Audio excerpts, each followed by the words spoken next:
Pakistan's new government unveiled its first budget. This was much awaited by many because this government took birth out of a crisis and it adopted an economy completely wounded. But budget is just the first step. There is a long way ahead for Shehbaz Sharif and there already seems to be a huddle. The International Monetary Fund has expressed concerns over Islamabad's budget. The group has raised many objections. Let's discuss some. First, fuel subsidies. The IMF is of the opinion that subsidies on fuel and energy is not required. But Islamabad says the subsidies cannot be reversed because the country would not be able to cope without it. This alone is costing the government over $595 million a month.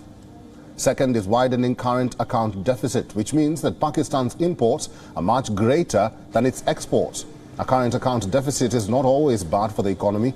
External debt sometimes help finance investments, but not in Pakistan's case, whose currency is already depreciating. And third, raise more direct taxes. But Sharif's government appears optimistic. The finance minister is confident that the plan will work, but confidence alone will not do. Pakistan needs IMF to agree to its plan.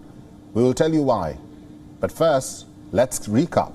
Pakistan unveiled an over $47 billion budget. The plan focused at tight fiscal consolidation, which basically means to reduce underlying deficit. Fuel subsidies have been cut in the last 2 weeks and direct tax revenues remain a concern. These are crucial factors for the country because the administration is hard at work to restart bailout payments by the IMF.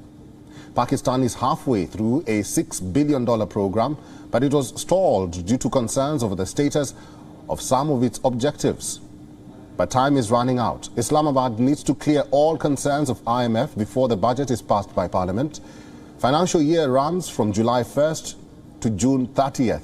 In May, inflation in Pakistan jumped to 13.76%, the highest in over 2 years. Foreign reserves, meanwhile, are at their lowest.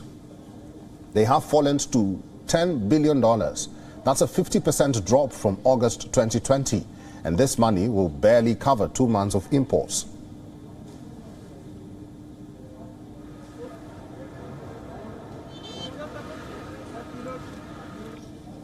WION is now available in your country. Download the app now and get all the news on the move.